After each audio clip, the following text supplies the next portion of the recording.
më shumë terren për abuzim e arbitrit. Asgjë e mirë nuk i vjen vendit nga kjo. Përkundërzi, do të ketë përkeqësim të standardeve demokratike e kthim pas, si dhe më shumë terren për abuzim e arbitraritet nga pushteti. Rënia e drejtësisë ka pasoja të rënda të riparueshme. Dhe kjo duket. Stuhia ka ardhur. Jemi këtu e ata që ishin pjesë dhe arkitektët e saj po e dallojnë.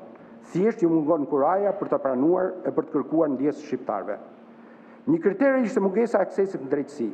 Pyetja me të drejtë shtrohet nga të gjithë. Çfarë nuk kupton aksesin në drejtësi? Akses në drejtësi përfshin mundësinë e njerëzve për të marrë shërbime dhe mbrojtje në sistemin e drejtësisë. Apo ndodh kjo në realitet? Perceptimi i njerëzve është negativ. Sot harta e re gjyqësore ka sjellë një përkeqësim të situatës, shkrirja e gjykatave të apelit dhe shkrirja e gjykatave të rretheve apo gjykatave të shkallës parë administrative ka quar në përkeqësimin e situatës në akses në drejtësi. Shkrirja e tyre ka rritur kostot për qytetarët, jo vetëm për banorët e zonave të larga, por ka bëshatisur edhe këto qendra të banuara për shkak të mungesës së institucioneve. Janë rritur në mënyrë galopante gjyqet dhe dhomat e Këshillimit në gjykatat e shkallës parë apelit, ndërsa në gjykatën e lartë janë kthyer në normë.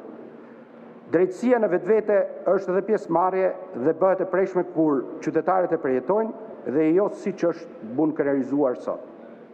Të vim të një element tjetër e shpresës që kishim të drejtësia e re, rënja e paprekshmërisë.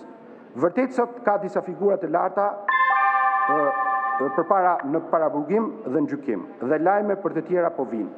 Por nëse ka procedim për disa sfera si koncesionet, incineratorët, në shëtësi, kemi iluzionin e rënies paprekshmërisë.